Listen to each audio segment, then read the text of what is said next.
online without seeing an influencer promoting the latest products or showing off their PR packages. In the mid-2000s, influencers were beloved people who were relatable and gained trust from their followers, which led to influencer marketing taking off. However, nowadays, influencers seem to only promote products and are starting to lose their authenticity. Hi! My name is Jaden, and I make commentary videos on culture, media, and kind of whatever's going on in the world that I feel like yapping about. And today I want to yap about influencers, influencer marketing, the downfall of influencers, because I've seen a lot of discourse online about people kind of moving away from influencers and influencer marketing in general just getting really out of hand. So I thought we could take a little deep dive and kind of see what's going on. It's no secret that influencers try to sell you products, hence the name influencer. Their job is literally to influence you into following the latest trends or buying the latest product. That's kind of the job title. And not to mix influencers up with creators, that is kind of like two sides of the same coin in a way, because yes, creators do have sponsorships. When I think influencer, I think more so the like fashion and lifestyle girlies who are just kind of like doing the morning routines, the skincare, their beauty routines, their like day-to-day like luxurious lifestyle, you know, the ones that kind of like flex like their vacations and their partners online. That's more so what I see as an influencer. Think like the going out to like brunch with the girlies, getting matcha, going to Pilates, you know, that kind of subgenre.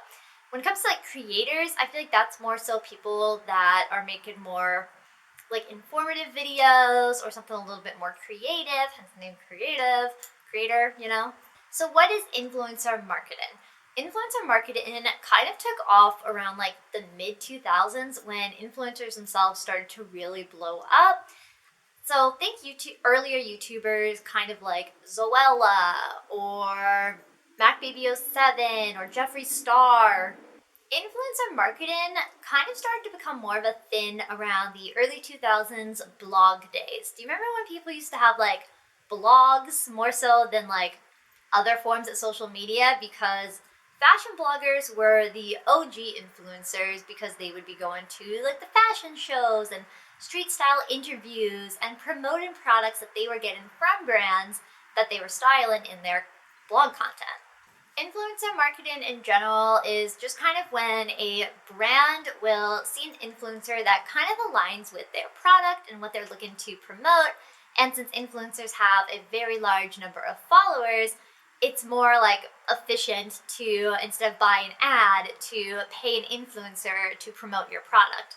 However, this can be a problem when influencers don't properly research said products or anything like that, and they're promoting something that A, they've never used, or B, could actually be a really terrible product, but we'll get a little bit into that later. Here's a fun fact though, the earliest form of influencer marketing was back in 1760.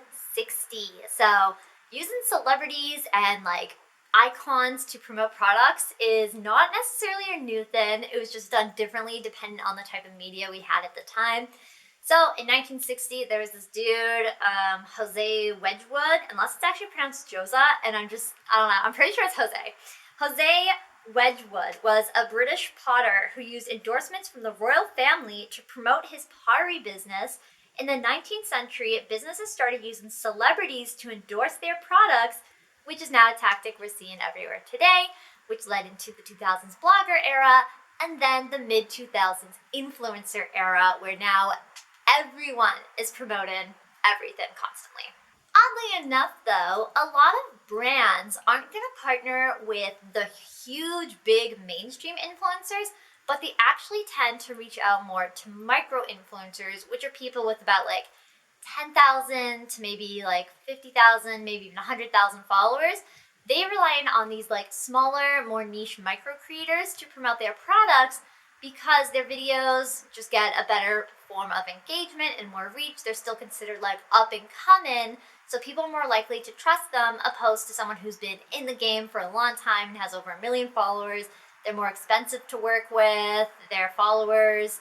Yes, they'll buy whatever the creator says, but they'll also get a lot more backlash and they could expose the company in a way that could harm them more than if a micro-influencer was promoting it. A lot of people wouldn't even think twice. Micro-influencers also typically seem to be a little bit more niche in their like content that they're posting. So again, when it comes from a marketing standpoint, brands are going to head towards the more niche, smaller creators to kind of get a similar audience coming in, whereas with larger creators, they don't fully cater to one specific niche. A lot of them do tend to branch out and kind of adjust their following and their content. So brands are a little bit more iffy to work with them as well. Let's take a look at some sketchy sides of the influencer industry, such as their ads, sponsorships, PR packages, and just them being sketchy and low-key breaking the law in some way. You'll see what I mean. So, undisclosed ads is huge. This is a huge problem and actually illegal, just saying. So like, don't do ads and not disclose them, because that might end up costing you a lot of money and shutting down your account. But whatever, TikTokers don't care. This is mainly what I see on TikTok, is influencers not disclosing ads. Michaela, sorry, what was that? Oh my gosh, it's Michaela.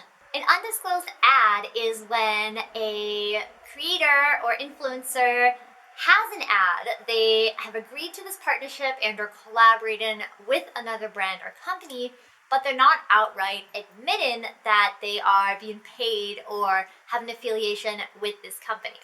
So when you're posting an ad in a video, like say you're using a sponsored product, you need to put in, like on the screen, big enough for people to actually be able to see it, that yes, it's a paid partnership or sponsored or whatever. It has to be in your hashtags, it has to be in your description, and you have to verbally say it in your video. A lot of creators aren't doing that. They are either hiding the tags at the very end where people won't see it, because who's actually going to click the read more button and be like, oh, I wonder what hashtags this creator used? Like, not really. It's not really a thing people do. And if an influencer gets called out for posting a non-disclosed ad, that can also break the trust they have with their audience, because no one's going to buy from you if you are not authentic and a trustworthy source of information.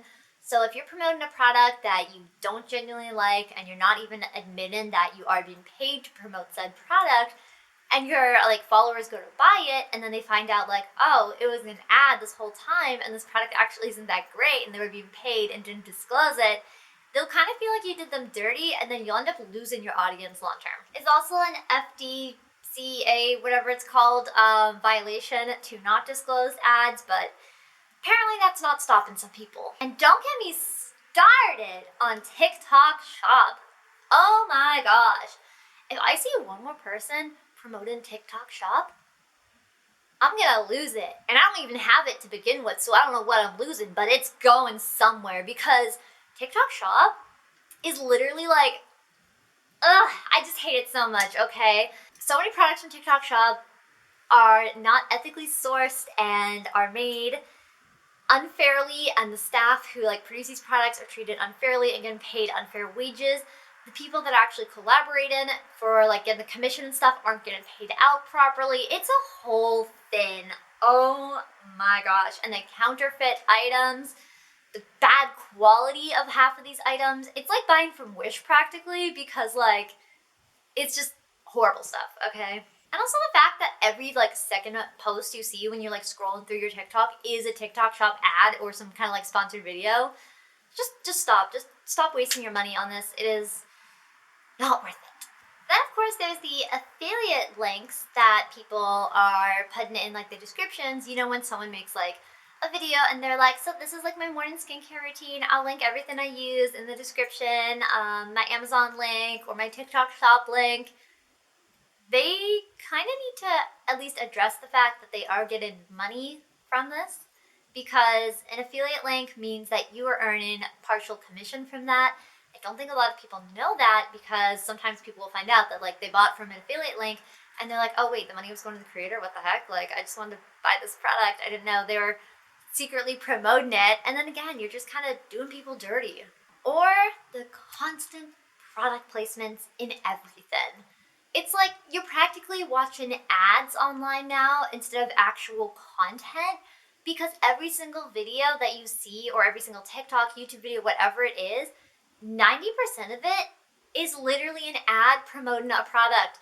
Like, do you know how many get ready with me's I've seen where it's literally just them promoting like a specific brand or something? They're like, get ready with me. This is the stuff I use every single day to do like my daily makeup, and it's all like from one brand. And you're like, that's kind of suspicious. I guess they just really like the brand.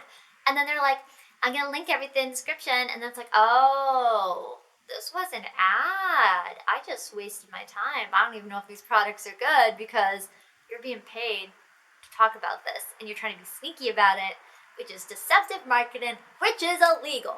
There's also a lot of people promoting controversial brands and accepted sponsorships from controversial brands like Bloom or BetterHelp.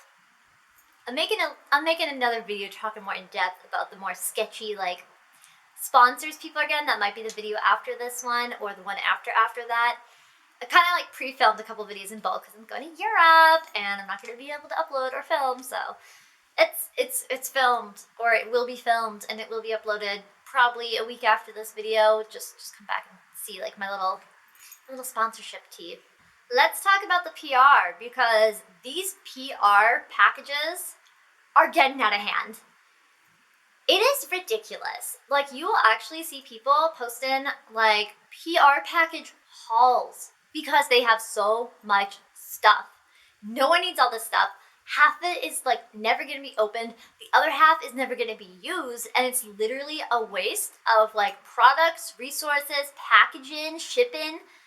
It's a whole thing, and I genuinely hate PR packages. It is so wasteful, and I cannot repeat that enough. It is the most wasteful thing ever, especially when brands are doing these like elaborate PR packages. I think I mentioned a little bit more about that in my advent calendar video I did around like the holiday season. But like, brands are getting out of hand with just sending PR to people in general. They'll make like really complex looking like packages or like boxes that the items come in, or they'll send an actual freaking vending machine during the Super Bowl to creators. That is a huge expense. Shipping that and delivering that is horrible for the environment. And also, who needs a freaking vending machine in their house? Literally. Like, I'm baffled. I don't understand. Or when they're trying to bribe influencers to promote their products by giving the influencer a more luxurious gift. We've seen this because there have been cases where influencers will receive like a package of like the products from like this brand or whatever, and then they get a really expensive gift on top of it that's not even related to the brand. I believe it was Tarte who sent influencers some like package, like a PR package talking about a new product launch, and then they included an Hermes bracelet. But only for their favorite creators, because some people just got candy. They also did this with an iPad. Again, they announced a new product launch, they sent out the PR package, and their favorite creators got an iPad with the package. That way they'll make a video and talk about it, because they're like, oh my gosh, Tarte is so amazing, because like, they sent me, guys, you don't believe what they sent me. They sent me this Hermes bracelet because Tarte cares about us. They also sent me the new product, but they got me this bracelet that's like costs more than you'll ever have in your life. Thank you, Tarte. Everyone go support Tarte because they care about us. You're rich billionaire influencers who don't care about you. That's essentially what it's like. And again, I'll mention this again because the waste, okay? The packaging waste, the shipping waste, all these unopened packages, and it's honestly causing a lot of clutter in people's houses too. Like, no one can even get rid of this stuff, and if you do, it's not going to be able to be decomposed because it's waste. It's products. A lot of it's plastic. Don't forget the brand trips. We love an influencer on a brand trip, right? Right? No? Oh. Sources just told me that we do not like brand trips because they, again, are very controversial and only pick their favorite influencers, who 9 times out of 10 are skinny, white, blonde, and that's it. Oh, and rich, of course, because rich people can't afford a vacation. No, not at all. And the company only wants to give back to the influencers instead of the people actually supporting the brand to use their products. But who cares about them, right? Like, we only care about the rich, because the rich get richer and the poor just stay poor. These influencer trips are also so, like, discriminative. Discriminative? Is that a word? I don't know. Anyways, a lot of these trips discriminate as well against Black creators or anyone that is a person of color, and they're always favoring the basic white, like, American dream girl. Great. We love that. So inclusive, right?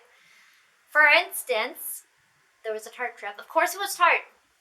I literally don't buy from Tarte anymore because there's just been so much with that company. I do not want to support it at all because it's just terrible. They went on a brand trip, they invited some people, and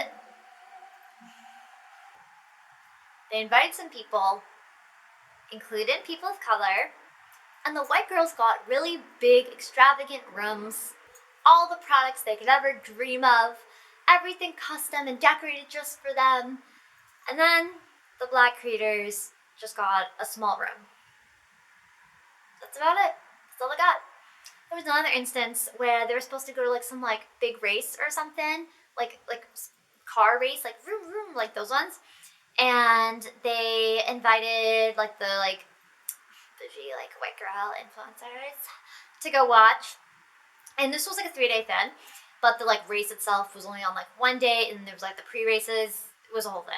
Anyways, the creators of color were invited and did not actually get to see the race, but they were invited to see the pre-race when they were promised that they would actually see the real race, and they didn't even know. Tarte didn't even tell them. They were just told like, oh my gosh, yeah, you'll get to see this show. Just come on down, we'll fly you out. And they were talking to one of the other creator friends, and they're like, well, no, the race is this day. And they were like, what? But I'm leaving this day. There was also the Shein brand trip. Oh my gosh. This is like the fakest brand trip I think I've ever seen in my life. Shein literally, oh my gosh, this entire thing, it was just so Shein could try to like get themselves out of being controversial for, you know, being horrible to their workers, the environment, everyone in the entire world. So they had like this one location that they took these influencers to, I think it was in China. And they had like a little tour, and they got to interview the workers. But it was so fake and so staged. Like, yeah. And the fact that they spent their like company money to fly these influencers out, who again were micro-influencers because, you know, they're more naive and they'll promote stuff. They flew them out. They had them interview the staff, whatever. And of course, since, you know, they're being paid, they're all like, oh my gosh, yeah, it was so great. Like, Shein's such like a nice company. Thank you, Shein. We love you. When in reality, there have actually been like legal evidence saying that Shein is horrible to their staff and they don't pay them fair wages and they overwork them. I think I read somewhere that they also broke child labor laws. That's alleged. I don't know if that's true. I might be mixing it up with someone else, but regardless, Shein is garbage. And they were trying to change the narrative. And obviously it did not work out. It was a mess. Lastly, influencers are just fully out of touch nowadays. Like, we don't get the relatable, like, Emma Chamberlains of the influencer world anymore. Now we get fake, manufactured, staged, highly edited, forced content. Because content evolves over time, which, you know, everything does and everything changes over time. But now people aren't really vibing with it because nothing feels real anymore. People want authenticity. They want, you know, they want to feel like actual people. They want someone they can relate to. But no one's gonna relate to your like luxury shopping spree where you travel in the world to like Bora Bora and like Paris. That's not realistic for so many people. And they're also so tone deaf. There was an influencer who was complaining about being house poor when she literally makes a lot of money making content, and she was like complaining that she couldn't go on shopping sprees, and obviously people ate her out in the comments because like, yeah, that's so tone deaf. Or Michaela, when she made that one TikTok talking about like, I work 9 to 5, try to be an influencer for a day. That was a horrible accent. Yeah, you know, most people kind of work for 8 to 12 hours a day. That's normal, Michaela. I hate to break it to you, but the people watching your videos most likely work long hours and can barely afford rent. So complain that your job of filming yourself putting on false lashes instead of mascara. No. You can't try to force relatability when no one's gonna relate to you. You could try being your authentic self, and yeah, maybe you do live like a luxurious lifestyle, but don't pretend like everyone else in the world does, and at least acknowledge the fact that people are struggling and it's not normal to go on shopping sprees every single day and complaining about how busy your workload is when you're literally just filming the same video every day of you making matcha and going to Pilates. Do you know what I'm saying? Like, yeah, I'm sure they have their own struggles, of course. We all do. And it would make them more authentic if they kind of talked about that. Like, talk about maybe the reality of being an influencer. Like, you say it's hard. Why is it hard? Tell us why it's so difficult. What about it is hard? And what helps you deal with it being difficult? And then maybe your followers would relate to that because maybe it's just more of a common like burnout kind of situation. Talk about why it burns you out. What is it? How'd you overcome it? Share that with your followers. Be relatable. You can't just like ignore people's problems and think everyone is rich because they're not. Influencers only show highlight reels. That is essentially what they do. They show all the luxurious experiences they have to kind of get you to be a little envious of them. And then they'll try to sell you a product so that way you can feel like you're on the same level as them while they make more money from selling you products that you don't need and probably can't afford. And then, yay, influencer marketed. The whole point of an influencer is, again, to influence you. It all ties back. Their job is to influence you, yes. However, they need to be more self-aware and like just aware in general of their audience and know what's going to work with them and research what they're promoting and thinking before they speak, because they seem to get into a lot of trouble with that. And their whole life is monetized. So yeah, maybe they do live this expensive lifestyle and of course they're gonna get money from it, but they need to be more aware of how their followers feel and not make everything look picture perfect, because that I think is the real downfall of influencers, is that no one is authentic or relatable anymore. We know that money changes people oftentimes for the worst, and we see it with influencers, especially since a lot of them got so popular so young. So, what are your thoughts on influencers, influencer marketing, PR packages? Let me know your thoughts in the comments down below, and I'll see you in my next video. Bye!